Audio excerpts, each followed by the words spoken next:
quân là lấy ba trăm ba mà vô lấy ba mươi quân đấy bà cả ai chết bà cả ai chết vô quân vụ ở đâu vụ hay mà nói mà nó không lên mà nó không lên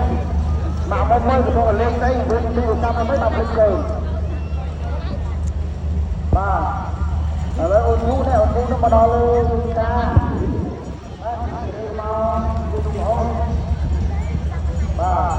bà